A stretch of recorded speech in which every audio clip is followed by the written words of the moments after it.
One Piece kicks off, and Shanks is in the bar telling war stories about how many people he's robbed and how much evil he's committed. He's saying, "Yeah, I just shot somebody last week. Things are good. Everything's great." Luffy is enamored. He's saying, "Whoa, you just took somebody out last week?" He said, "Right, shot him right between the eyes. It was crazy." And then there was this guy. We just stole this treasure chest from a man who could turn into a liger or something, a panther of some sort. And then Luffy says, "A man I could I've never seen that." He said, "Of course you haven't, dummy." He smacks him in the back of the head. He said, "You haven't even been outside this village. This village is small. I come here because nobody suspects me to be in the East Blue. You know I'm an emperor of the sea." And then Luffy said, "An emperor of the sea? What does that mean?" He says, "That means I own territories and take care of people. Look at my two healthy arms. Look at these two strong, amazing. I wouldn't trade these arms for anything." Luffy says, "Anything, anything." He says, "Wow, I want to be a pirate." And then Shanks looks at him right now and said, "Little dummy, you cannot be a pirate." Luffy says, "Why? Why can't I be a pirate?" He said, "Because these streets are real.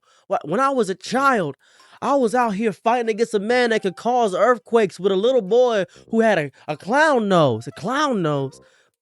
As a bit, no, that was his real. I'm not even sure how this happened. He's not even from a special race. He just had a clown nose. Don't even know why he had it. We was out here fighting for days. I watched my best friend die and had to be friends with a clown. Everything was bad." And Luffy is so enamored by all that. He said, "The streets are that real. The streets, the seas, boy, the seas are dangerous. You can't be doing that. Look at Lucky Roo. He got top 16 diabetes. He doesn't even care about it. He doesn't care. He just eats. Ain't that right, Lucky Roo? Lucky Roo can't teach. He just got some meat in his mouth. Eats some meat. He's having a good time." And there's this place called Fuchsia Village. It's the first place, and the mayor of Fuchsia Village is telling Shanks, "Oh, don't get Luffy inspired and riled up. He's gonna mess everybody's week up. He's gonna be talking about you every time you pop through. Luffy, all he does is talk about you." And Luffy trying to prove he gangster. He says, "Well, I'm gonna prove I'm gangster." Luffy idolizes him, and it's the core of the entire series. We often get it wrong. A lot of people think that he looks at Shanks and he sees a strong pirate, a tough dude. That's not true. You're not watching the series like me. What Luffy sees in Shanks is a party. That's it. Nothing more, nothing less. He looks at him and he sees a buffet, a free man. He's free in a way a boy has never even conceived. He sees the treasure, the fights, the glory, worthless. These are just abstractions for what he is. The laughter of Shanks is real. Shanks likes to party, and Luffy wants to be like Shanks. That's the best thing he wants to see. He sees freedom. The shared meals are real. The way the way they love each other, the way they defend each other. This is what Luffy absorbs. This is what a pirate crew is. Not a military unit of all these people fighting and destroying. He sees freedom, a family, and that's all he wants. Shank Shanks doesn't want Luffy to join the crew because he knows what it's like to be a child soldier. He knows what it was like on a crew of thieves and heathens. He doesn't want Luffy to go through that. He says, "No, no, no, no, no. I don't want to incur the wrath of Garp. You stay here." Luffy says, "How do I prove I'm gangster? How do I prove I'm ready for these streets?" He says, "You ain't ready for these streets. You ready to die for this?" And then Luffy says, "I'm ready to die for this." And then Shanks says, "Prove you ready to die for this." "I'm ready to die for this. Wu-Tang!" And he cuts his eye. And Shanks said, What was that about? That was stupid. What? That's not unproven. You just hurt yourself." He said, "That's my proof that I'm ready for these streets." And Shanks says, "No. Because if you did that on my crew, I'd have to put you in therapy, Luffy. You can't do that. That's stupid. That's dumb. You can't be doing that. I can't have somebody that's mentally ill on my crew." "Well, what about Rock? What about him?" And he sees a guy with a monkey and a bald head. He said, "That guy's basically Psychopath. He's a dummy." He said, "No, Luffy, you have what we call pirate madness." I said, "Pirate madness?" "Yes, you're a madman. You're a psychopath. You have this issue inside of your brain where you think everything's a cartoon." And he says, "Oh, whatever. I don't really care about it." And that's when we get one of the most drastic moments of the series that happened immediately after this. Luffy eats the devil fruit. So there are many reasons why this is a huge and gigantic moment. One, Luffy gains the ability of a devil of the seas. He can't swim anymore. And that's huge in One Piece, considering the fact of the matter that most of the world is covered in water. I believe about 110% of the One Piece world is covered in water. They're supposed to be always on water. It's intersected by a series of small little islands, but majority of the world is covered in water. And when you eat a devil fruit, well, you can't swim. That's it. You lose the ability to swim. And this is beyond a plot device. It is a metaphysical commitment. By eating it, Luffy isn't just gaining powers.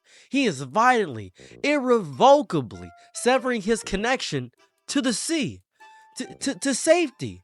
He's doing that. He can't do anything. To be a pirate is, I'm having an alfalfa moment up here in my hair. He's doing that. He can no longer swim. This world is defined by oceans. Period. Shank says, "Oh, you dummy, little dummy, why'd you do this? This is, oh, you messed. I was gonna sell that fruit for 600 billion berries. That's the most important fruit. That's the gum fruit. What?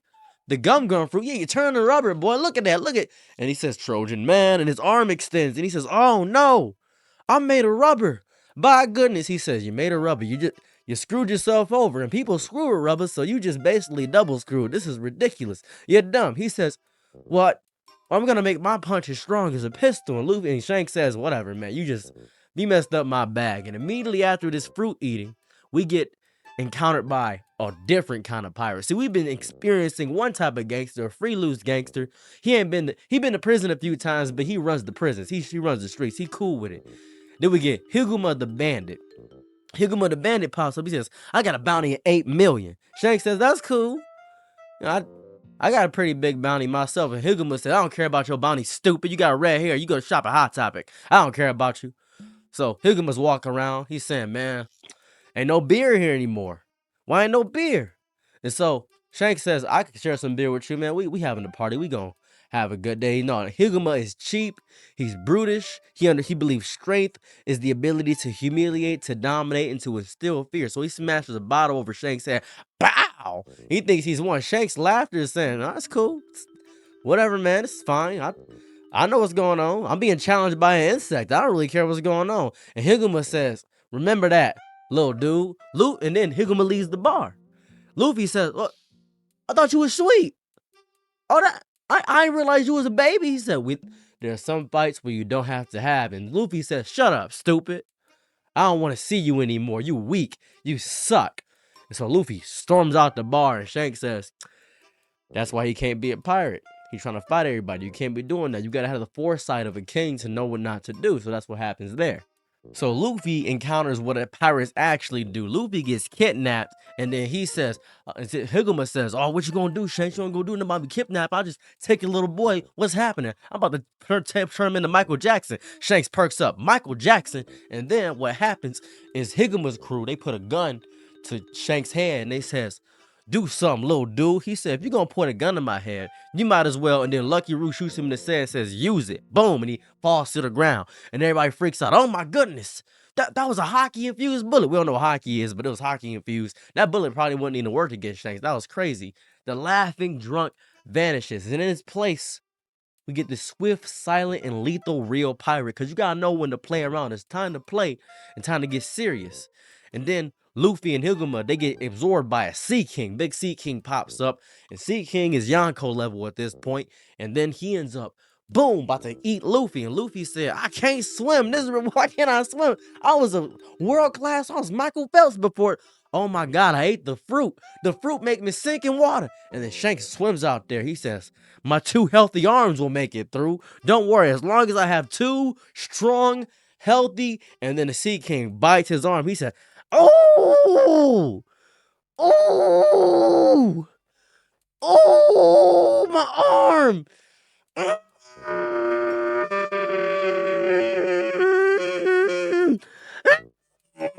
So he freaks out. He said, he's trying to act cool in front of Luffy. He's like, "Yo, don't worry about that, man. I meant to lose that arm." He says, "Really? You're gonna be my new arm, little boy. Don't." Oh, he's freaking out, and his feet must be going crazy. I don't know how he stayed swimming. His legs must be going sicko mode crazy under the water. Because what is this? Shanks gave a sacrifice. He doesn't defeat the Sea King with some mighty blow. He stares it down. He puts his gangster, he instills his sea gangsterness onto the Sea King, and the Sea King says, "You know, I ain't gonna mess with him. He look crazy. That's pirate madness." Cause Shanks at that moment got invoked with pirate man. He got rabies. He got pirate rabies because of the Sea King, and the Sea King didn't suspect that. Sea King thought he sucks. It's a small form of what we call conquerors. I'm just gonna call it conquerors right now because we ain't gonna get to that yet. But the true cost of his arm, he didn't really lose the struggle. He gives him the arm because he wants to look cool in front of Luffy, and it's this powerful moment in reality of what we see, there's this big, powerful moment. And I like that. It's cool, it's sweet, it's nice. And this is the foundational act of faith upon which the entire series is built. After that, he says, you know, my OG gave me this hat, so I'm gonna give you the hat. And Luffy says, your OG? Yeah, his name was Gold. His name was Gold Roger. I ain't gonna tell you his real name yet, because that's later in the series, but his name was Gold Roger, and he gave me this straw hat. And when you become a great pirate, little man, you give me back this hat. He says, when I become a great pirate, when you become a great pirate, you give me this hat back. And we gonna have something to say about it. And then I can cash in the bounty on you because you took the fruit. So I'm gonna use you as my insurance. Whenever you get a 3 billion berry bounty, that's when I'm gonna come back and come for what's mine. And Luffy says, okay, Shanks, don't worry about it. I'll become a great pirate so you can pay off your debt. He said, I got child support out the wazoo, man. I've been going to these small villages, making a bunch of little Shanks with 2 arms. Now I got 1 arm. Hate every single second of this. So that's the beginning of One Piece. That's the start of everything that happens. So from this point on, Shanks becomes a ghost in Luffy's machine. He's the absent father, much like his actual absent father. He's the unattainable standard, the North Star, the sun. One Piece fans know what I'm saying. Luffy's journey is not just to find a treasure. It is to become a man worthy of returning that hat. Every enemy defeated, every island saved, every friend made is a step toward that moment of reunion. That hat is the physical manifestation of a promise. And Luffy would rather die than break that promise. And this prologue redefines the very genre. It's beautiful. It's what it is. The hat wasn't just a gift, it's a custodianship. When Shanks places it on Luffy's head, he says, little dude, listen. It's not about just giving you this hat. I'm anointing you. Anointing me, I'm transferring a legacy. The command. Return it to me when you become a great pirate. It's not even a request for the item in itself. It's a demand for proof. It is the setting of a rendezvous point so Shanks can pay off his child support. It's beautiful. It's so good. This is a story about a boy seeking revenge for a murdered family member. It's not a story about a chosen one fulfilling a prophecy handed down by wizards. No, it is a story about inspiration. Luffy's motivation is pure, unadulterated aspiration. He wants to be great because he saw greatness and it was kind and it was free and it was worthy. It was worthy of his attention and it was worth any price. His journey begins not in the darkness and the crevices of the world, but in the light. After that, he trains for a few years, practicing making sure his punch is actually as strong as a pistol. And he sets sail when he's about 16, 17, something around that range. And for the next 6 months, we begin One Piece. I want to point this out. The first pre-time skip of One Piece happens in 6 months of progress. That is just 6 months. Then there's a 2-year time skip.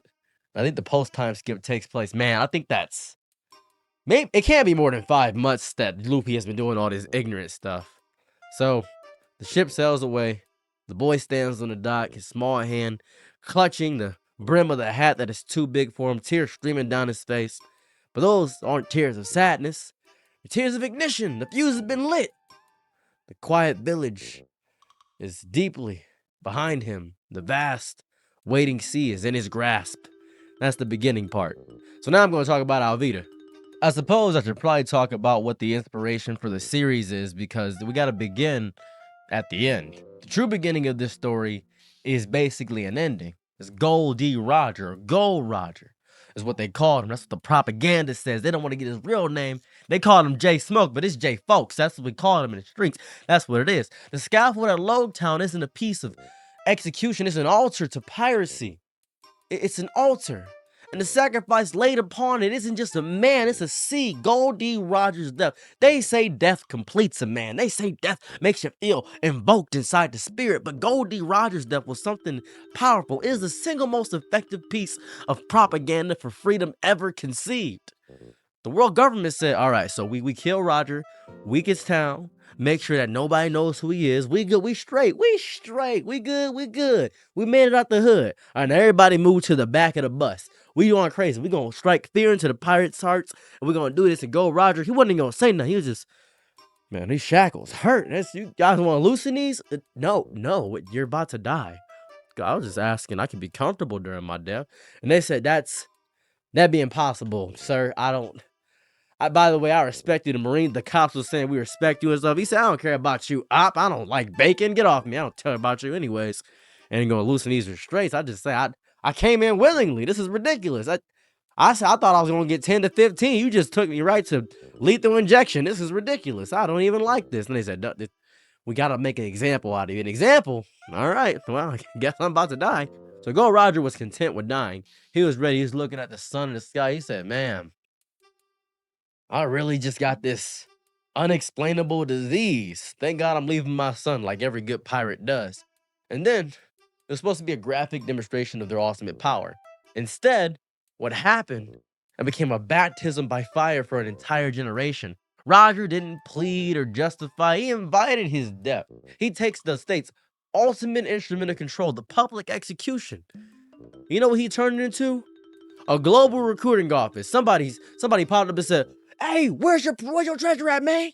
Where's it at?" And Roger said, the One Piece. One Piece of ass? No, One Piece. One piece to the pie. One piece of the Power Rewards member. Hold on, let me think. I forgot. Tell you what. If you want to find it, my treasure is yours for the taking. But you'll have to find it first. I left everything I own. It was like, wait, hold up. So you about to get a location. Longitude 67, latitude. Ugh. What? What did he say? I don't know. What One Piece was missing, and thus One Piece began. One Piece to the latitude and longitude that was going to be given. That's what it was. It was beautiful. His final words are not a confession. They are a key, turning the lock on the cages of millions of souls who didn't even know they were imprisoned. They didn't even know. The great pirate era doesn't begin because he left treasure. It's because he proved with his dying breath that a man can own his own narrative, even, especially as the state tries to make the final chapter for him. So that's what it is. That's what happens there.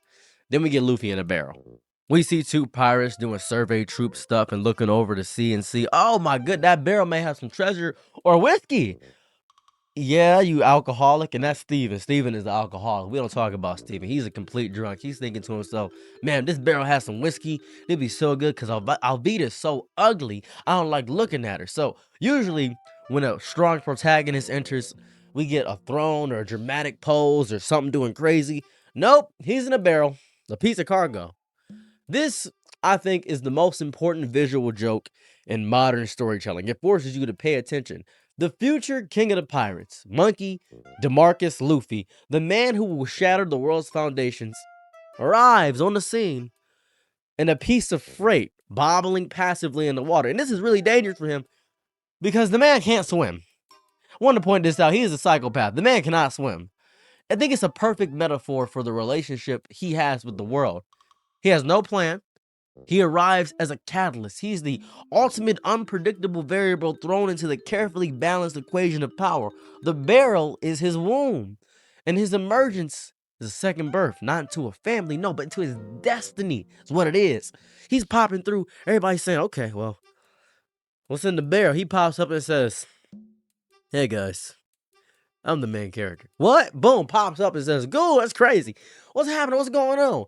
Imagine if you had a regular math quest and then out of nowhere, they just tossed in geometry. That's Luffy. Luffy is geometry. You think, okay, 2 plus 2 is 4. Easy. 3 plus 3 is 6. Cool. Figure out the calculus of this rhombus. Why is it so complicated? Because it doesn't make any sense. We don't care about that. Luffy pops up and he says questions that nobody even thinks of. You having a regular conversation, Luffy pops up. So you circumcised? What? What? Why would you ask that? I was just curious. I just wanted to know. We were talking about politics. I don't care about the politics. I'm just trying to figure out if you circumcised. That's what I want to figure out. And then someone says, well, I don't really want to do that. I think it would take ample time to figure out the state of the world. Amputee? No, ample time. He's an amputee. I'm thinking about Shanks. Boom, and he punches somebody. Yeah. And then he sees a pink-haired little boy, and he says, Kobe. And then Kobe says, oh, I've always wanted to be a Marine. And then Luffy looks at him and says, you want to be an op? A pig? A pig? Oink, oink. You want to be a pig? And Kobe says, well, yeah. Pirates are evil. I didn't even mean to be here. I got here on accident. He's an accident. Now, that's what my mom said I was, an accident. Luffy starts rubbing his tummy because he's hungry. He don't know what to do. He doesn't know what to do. It's just ridiculous. And he enters this micro dictatorship of Alvida. Because she's a parody of power. Her reel is built on the flimsiest of foundations. She's basically Kaido. She's basically Kaido in the series. She's voiced this sycophantic admiration of her crew. That's what it is. She demands to be called beautiful. It is this pathetic, transparent attempt to control not just the actions, but perception itself of reality. She is the perfect first antagonist because she represents everything Luffy is not. Insecurity is masked as strength, cruelty is disguised as authority, and it shows that Luffy will beat a woman. He came from the school of Chris Brown. He said, a woman? He said, you wouldn't punch a girl. He said, I don't care about if you was a baby, a woman. I don't care if you're an old lady. You about to get got. Listen, I was raised by Shank. Shank said, I got to be able to punch babies like Harriet Tubman did on the Underground Railroad. So that's what I'm about to do. So Shank and Luffy says, what? Well, Alvida says, well, wait. You're not gonna hit me. She tried to clack him in the head. Yeah, boom. He said, okay, cool. Did you know I'm rubber and you're glue? And thus we get introduced to the real power of what his fruit can probably do. Everybody is shocked by his power because he's in the weakest of the seas. See, there's no internet or world news network. You may hear legends and tale of dragons and all this big stuff, but seeing is believing in One Piece.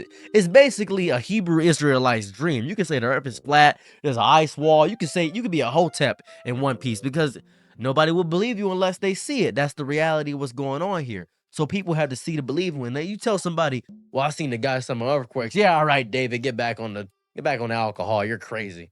Say, I saw a guy made out of condoms. Condoms, Trojan man. That's ridiculous. That's stupid. That's dumb. Luffy's power is that of a cartoon. It's a childish imagination. He's goofy. Oda is telling us this will not be a story that takes itself too seriously. Or at least that's what you think. That's what you think. See, the hero isn't going to do some Batman stuff and say, I gotta destroy the government. No, he's not going to do that. He would stretch his arms to impossible lengths and punch a sea monster in the face. By the way, didn't mention it. He spun the block for Shanks in the ops. He said, oh, you the Sea King. That's Chris started rubbing his tummy. I'm about to eat you. Huh? Luffy punched the Sea King. Yeah. Remember you took out Shanks' arm? Yeah. That's what he would have done if he punched you, stupid. Yeah. He took out the Sea King. And the Sea King left. He said, man, this boy hurt. This is crazy. The rubber body to me is a metaphor for resilience, for the ability to absorb the world's impacts and snap back into shape forever unchanged at the core. He is literally and figuratively anti-fragile. Now I want to talk about Kobe for a second because I can't forget about Kobe. Kobe is a coward. He's the boy who has internalized his own oppression so deeply, he polishes the chains himself. He said, oh, I'm stuck with Alvida. I can't really do anything. He is us. The part of us that is afraid, that follows the rules, that believes safety is worth the price of our soul. Luffy's interaction with him isn't some recruitment speech. He looks at him and says, you are weak. You stink. I hate you. Your hair's stupid. You're dumb. You look ugly. You got glasses on. You won't need those in 6 months, huh? You won't need those glasses in 6 months. You actually gonna grow about 2 feet taller in 6 months. I put a spell on you to grow 2 feet taller, Kobe, in 6 months. He said, that doesn't make any sense. He said, I'm not here to make sense. I'm here to make change. He performs an exorcism on this boy. Luffy doesn't tell Kobe what to do. He simply exists. And with such blinding, unapologetic authenticity that Kobe ends up getting Luffy. Let me explain what I mean by this. So you know how Luffy has his Shanks? Luffy is Kobe's Shanks. That's what it is. Luffy doesn't free Kobe from Alvida. He frees Kobe from being Kobe. He holds up a mirror and forces him to see the coward he has become and the Marine he dreams of being. Luffy doesn't make fun of his dream. Luffy says, hey, you want to be a Marine? You could be a Marine, big dog. And he daps him up and says, really? He said, hey, man, I'm here for you. He slides him, dap him up right there and said, you chill with me, big dog. Now let's get off this ship. The confrontation with Alvida to me is a masterpiece of thematic shorthand. We see when she demands Luffy call her beautiful, She is asking him to participate in her delusion, to validate the false reality upon which her power is built. He says, I think not. You ugly as hell. Ooh, a whole crew go crazy. What? It's not even an insult. It is an act of revolutionary violence because when he meets her again, he says, I don't remember any pretty women. He just says how he feels. You ever see a baby or a kid, and she says, the little baby says, why your hair funny? That's Luffy. Why you look like that? You look stupid. When are you trying to insult her? It's a single sentence that dismantles her entire regime. One sentence. He doesn't defeat her with his fist. Not first, not first. He defeats her with a fact. This is the core of Luffy's power throughout the entire series. He is immune to ideology. He cannot be bribed, flattered, or intimidated into accepting a lie. That's what it is. Now, he can obviously be flattered. He can be confused. He can get manipulated, but he will never be intimidated. The lies around him don't affect him. He sees the world with the brutal, uncomplicated clarity of a child. And that clarity is more destructive than the structures of power that any army can form against him. That's what it is. Kobe's subsequent rebellion is the proof of concept. It is the first ripple from the stone Luffy has thrown into the stagnant pond of the world. Kobe is the example of the most terrifying power on the sea.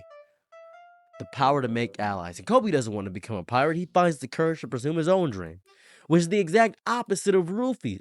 This is critical to me. Very critical. Luffy's influence doesn't create followers. It creates individuals. He doesn't want a crew of like-minded individuals. He wants a crew of captains, each pursuing their own ambition alongside his. His entire crew could have Conqueror's Haki, and it would work. Because we're going to get into Zoro next video. We're going to talk about how his ambition and his dreams and how people talked about how they thought Zoro was the captain and why that's also important. But I'd like to talk about one last thing before I get up out of here. It's the title. So I'm only talking about Romance Dawn here. In Romance Dawn, the title is often misunderstood. The romance is the romance of the high seas, the grand adventure. The dawn is Luffy. He is the sunrise after the long, dark night of Roger's death. Luffy is the dawn. Understand that. He is the living, breathing answer to Roger's call. His journey is not a quest for an object. He is the embodiment of an ideal. He is the dream made flesh. Reason I wanted to talk so in depth about this small, negligible opening arc in the entire story establishes the central conflict. The unstoppable force of individual will, which is Luffy, against the rigid, rotting structure of control, which is Alvida, and by extension the world government. It defines the hero not by his power, but by his effect on the people around him. It positions that true freedom is not the absence of rules, but the courage to live by your own. And it all starts with a dead king, a boy in a barrel, and the terrifyingly beautiful, world-shattering power of a simple, honest no. So the stage is set, the dawn has arrived. Now watch what happens when the sun rises. And that's One Piece so far. Let me know if you've enjoyed this recap review. I'm doing this series throughout the entirety of it. I've been doing it so I can remember everything and make sure I have this. These are all free cut videos, by the way. I don't have a script. Anything I remember, I just say. If I forgot anything, I'll say it probably in here. But let me know if you guys think about these videos. Probably going to start this series coming up here soon. Thank you guys so much for checking it out. I'm out. Peace. Bye.